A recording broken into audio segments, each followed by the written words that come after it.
Hey, Chris Liepe here with special guest Andy Cizek with the much-requested album review for Bring Me the Horizon Posthuman NeX GEn. Oh, yeah.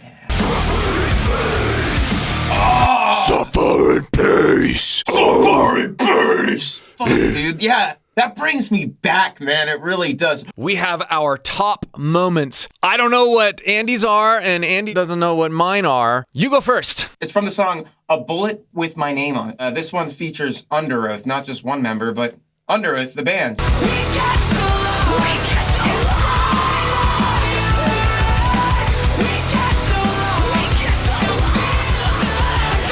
The vocal trade-off is so cool. You know, you got Aaron, we got so lost. And then you got Spencer. I think it's Spencer from Under Oath screaming there. Ollie might be in the background. But the two vocals just contrast so well. And it sort of brings this nostalgia feeling for people like me who grew up on Under Oath and Bring Me the Horizon. We're used to hearing Ollie layered up, and then you have these other vocal textures. Pretty awesome. Yeah, you know, we got so lost, we got so lost. Like, oh man, just that contrast is so beautiful and soaring. Part of the reason I really like doing these videos with you, Andy, is because not only can we dive in and appreciate this stuff together, but you have the skills to both demonstrate and teach the techniques that are present in guys like Ollie. If you would like to go deeper with Andy, we've got some amazing things coming. Join the waiting list in the video description or the pinned comment, and we'll help you bring to life your singing, your screaming, and all sorts of things in between. So speaking of vocal textures, from Utopia, the very first full song on the album, and it's not like a main part or anything, but it just, the production and the way the voice travels through this moment is just awesome.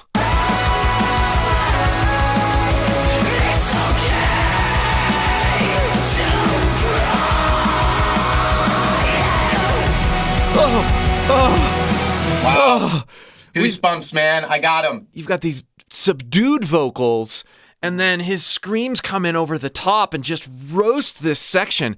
And it caught me off guard. Playing it again.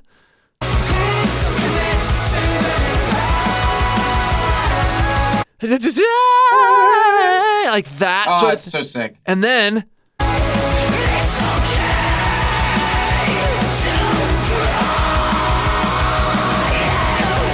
I love how the pitch of his scream goes, it's okay, and then it just keeps going up in pitch as the clean vocals relax even more. There's so much arranging here that makes me melt, like weak in the knees.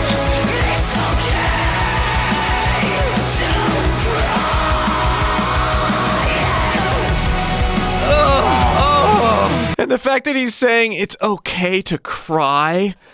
And I think that was one of the things about this album that it really, and I'll talk about this in a little bit, it really met me where I'm at emotionally. And lines like this, the way it's just, I love that aspect of it. It's like he's coming out of a cry. Yeah. Sort of sound like, it's okay! You know, there's a lot of emotion on that exit and vulnerability that comes through, and it sort of just embodies the lyrics themselves. So that's a great moment. The single Kool-Aid, this is one of my favorite tracks on the whole album, and it's the final chorus.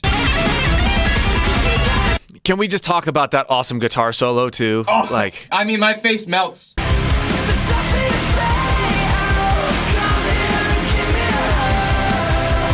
I know what you're gonna say. Because I've listened to this song a lot right here. I know.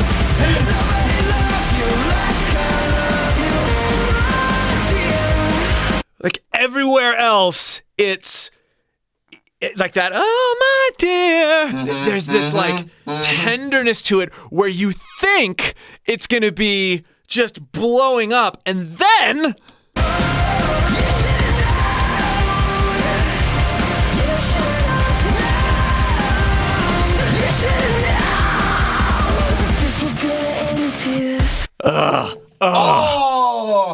Oh man. Yeah, I have so much to say about that. I mean, that part for me really embodies what Bring Me the Horizon does best, which is combining aggression with vulnerability in succession. And it's very cohesive. Like, you have these super vulnerable falsetto notes, and then he deliberately goes for like a chesty, like, you know, like the emotion, and then the anger, and then the falsetto again, and it's so beautifully tied together, and the instrumentals just carry it, and then it goes into that final breakdown of the song where he hits his gnarliest scream, and it's everything I like about them, the production, the soundscapes, it's all there. No band since Linkin Park has done this good of a job of creating earworms, like memorable, relatable songs. I agree. And I thought that when, you know, the 2020 release came out too, there's so much frustration but I like latch onto it from a me too. That's exactly how I feel. And you guys are expressing it in a way that I can't. With the inventive production and the incredibly rangy vocals. And I'm not just talking about notes, but just all the different textures that Ollie and the team, you know, create. Yeah, man. And when you say hook, like they're so good at crafting hooks, it's a multi-dimensional hook. It's like the melody hooks you in. The tone of his voice hooks you in, and then the lyrics themselves are hooky. It's like it hooks you emotionally. It hooks your ears, like, and your mind. It's really clever and complete. Top 10 statues that cried blood. Woo! Someone's gonna come and rescue me. I'm drowning in my sleep. The skies have got too deep, and no amount of love could set you free. Why I love Ollie's voice so much. You can really hear it here because the instruments clear out, and you get a sense for the texture of his voice and the kind of grit he's using. But he's got this simultaneous sigh going on the whole time. And you can hear that because he sighs out of these notes. But even his distortion, it's not, won't you come and rescue me? It's not this like, you know, my hands are in your face and everything. It's this, rescue me. I'm so at the end of my rope. And and the distortion that's happening isn't a result of like, push, let me focus on really good technique, although he's using good technique. It's this like, oh, and then here's, so we have this section. I just love that. Like, did you hear the Fryish thing he was doing up there? Sigh there, right, and then. You see how dirty that falsetto note was? Yeah, I know that's deliberate. I know that they're in the studio, like each line is just, how can I express exactly what I want with as much motion as possible? It's very strategic. Let me falsetto this one and then bring it back in chest. I imagine he's in there feeling it out, just trying it a bunch of different ways until it's like, that one feels right. That captures exactly what I want to capture. And then I feel that. It conveys it perfectly. Absolutely. And what makes this moment really hit home for me is right here, a little bit later in the song.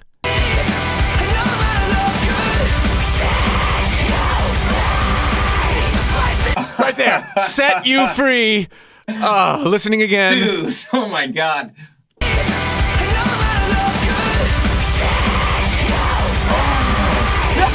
No amount of love could set you free. And this, it just further perpetuates that desperation. But I love the two paths the screams take.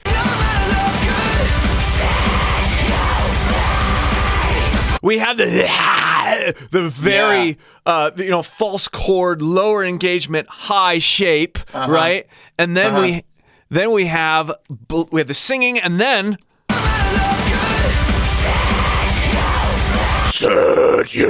we have those things going on. Over here with the singing, it's this. The line is, no amount of love could set you free, right? And there's this element that the voice is being set free in all of its multi-dimensional attributes, right? Dude.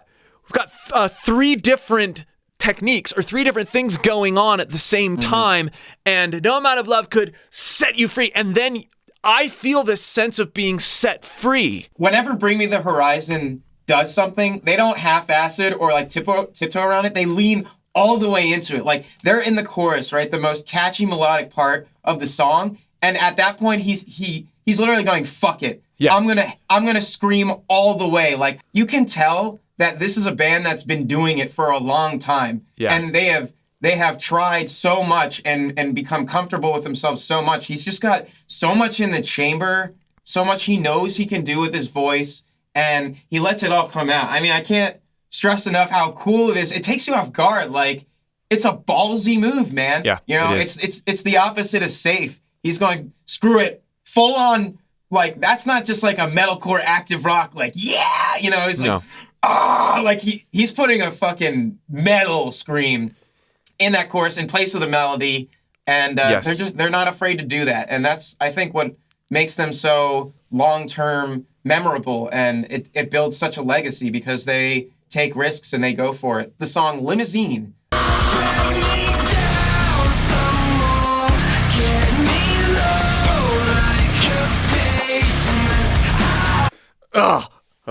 I love that chorus because it sort of subverts your expectations of what Bring Me the Horizon normally goes for. It's got this very slow, you're like in a trance, Deftones-y sort of feeling. You can tell that they were inspired by other bands in this song and Deftones and many other inspirations. And it just goes so hard, and I just feel like I'm being hypnotized and lulled into this dark, mysterious. I feel like I'm in like Dracula's secret castle, or I don't even know. It's just an unconventional melody that works so well. It's melancholy and beautiful and somber and epic at the same time. This song won my award for the most awesome riff of the whole album. And it's a great riff. I just love the lurchy, you know, and of course I love Deftones, and there's been some comparisons to, you know, this riff and the vocals and stuff, and but I love this drudgy. I don't even pretend to understand the riff. Like, I haven't picked up my guitar to try to learn it, and I kind of want to leave it that way because there's this appreciation of the mystique and the rumble of the riff. I noticed that it's becoming a thing again to have this Deftones inspiration. You know, you got bands like Loathe and Mood Ring and many, many others that are doing this awesome stuff, bringing this new metal energy back into the scene, and it's cool to see bands doing it and doing it so well. And I love that kind of sound from back in the day. This is sort of reminding me of what I grew up on, but in a very modern and built up, awesome, huge production setting. I think that's why a lot of people resonate. Amen. Just let me suffer. Just let me breathe. Just let me suffer.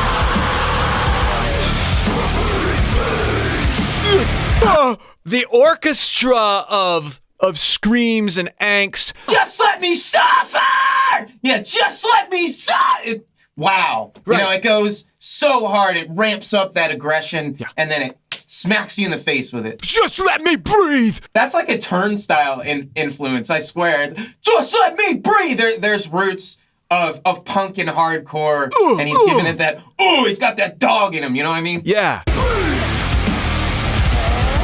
You hear those background vocals? That's all they're doing. They're just going like, Yeah. Yeah, the thing about that is people are like, you know, if you hear that, anyone could do that. It's about where he places it, where he decides to put these moments. It doesn't matter that, that's not like a vocally impressive type. He's just showing his ability. It's all the curation of these parts and where he's deciding to let his voice come through. There's such an art to that. Yeah. It's so easy to like listen to this stuff and love it, but not really realize how much is going into it. And there's so much happening to appreciate that's almost subliminal. Like, if I were to get up there and just wing it and try to cover that part, I'd be missing so much. I'd have to like really sit there and break it down and Yes. and wow, he's doing this, he's doing that. Right. All the dimension in his voice. Yeah, There's just so much to unpack with every line. It's juicy. So I love that part because we have the high and the low, but they didn't. They left them in the center there for added effect because the next section they widen everything out, right? Yeah. Just let me breathe. So this is the spirit of the OG Bring Me the Horizon coming back in. And people who have been with the band for as long as I have, they know that it's like a return to form for Ollie from the days of Plagues and Suicide Season. He's bringing back that growl, those growls that people were like, does Ollie do these anymore? Can he? Does he still have that in him? And he's like, fuck yeah, I do. And here it is. It's just so many techniques that he has under his belt now. And I love that he's giving a nod to people who have stuck with him all this time and having returned to form and combining that with the new age Bring Me sound. It feels really authentic to me. Yeah.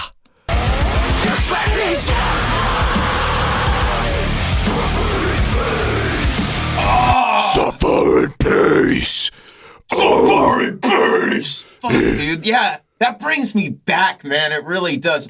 Pray for plagues. It has that same feeling that I got listening to it in high school. And man, like they really know what they're doing. They are just hitting you with the nostalgia, the beauty, the aggression. Fuck, man. Yeah.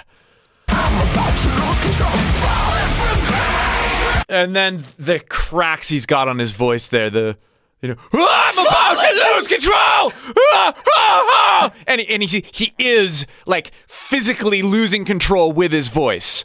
And that's what he has developed over the years, very precise technique. He's very good at what he does, but he still lets these moments in. You're right, where you rewind through the years and you realize like, oh, that super volatile, maybe he's hurting his voice right there. I don't know, but he's figured it out.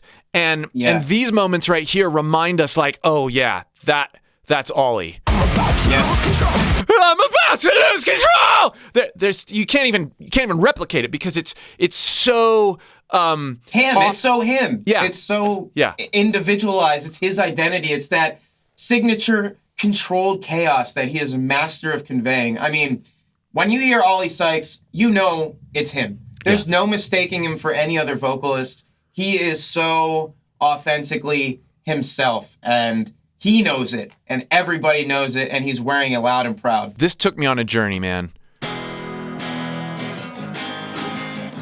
Okay, folks, we got a new face joining us. Why don't you go ahead and share a little bit about yourself? Hi, my name's Ollie, and I'm an addict. I am an addict. I am an addict to the feedback I get from this stupid thing. It's deep, man. I mean, that's real stuff. Do people like me? Am I getting the communication I expect? How'd that video that I post just do? In trying to kick it, to like get it, I literally feel like I'm going through withdrawals. Maybe I should drop dead, eat shit, go to hell. I could jump head first out the window. Dark thoughts. Yeah, really beating himself up there. Yeah. In the midst of the addiction, right? Mm-hmm. Yeah. I mean, the context right away, you can tell it feels like a group therapy session. Absolutely. And it's cool because like he's confessing it in the song, in concept, in a circle around other people, and it's to the audience. It's kind of like the audience group therapy with Ollie, with the band, and this concept of being an addict is so universal. Yeah. Whether it's substance or social media or validation, or maybe you're dealing with it or your loved one is dealing with it. It's very universal and just a classic Bring Me the Horizon move to have such a connection with the audience. And I just think it's really clever to frame it from a group therapy standpoint. Totally. And include all the listeners in that. Like we're all just in that room with him. Yep. And the vulnerability in his voice is so palpable. My name's Ali. It's really stripped back. He's like barely singing. You know, he's just putting just enough effort into it that it's like all he can. Yeah. In that concept. Yeah. Right. Yeah. Like he drug himself in, or someone else drug him in, plopped him in the chair, and he's like, "Here I am.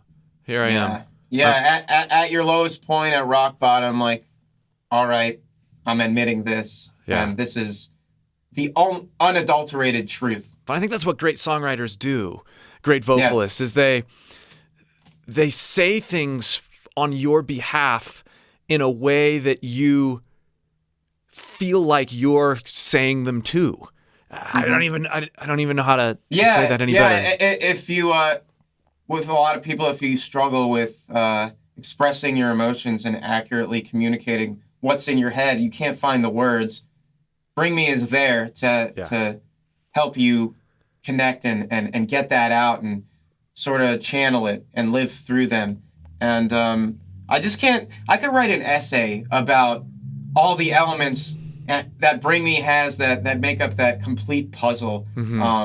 Just again, every section, every part, there's so much to unpack. Right. And it's so multidimensional, and I think that's what gives them staying power. Yeah. Well, thank you, Andy, for coming on and doing this with me. This was super fun.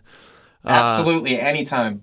And again, if you guys would like to go deeper with Andy and explore some of these types of vocal styles, screaming, aggressive singing, all sorts of things in between, click the link below in the video description and join the waiting list. We've got lots of cool things coming. You can find the link in the video description or the pinned comment. We'll see you for more.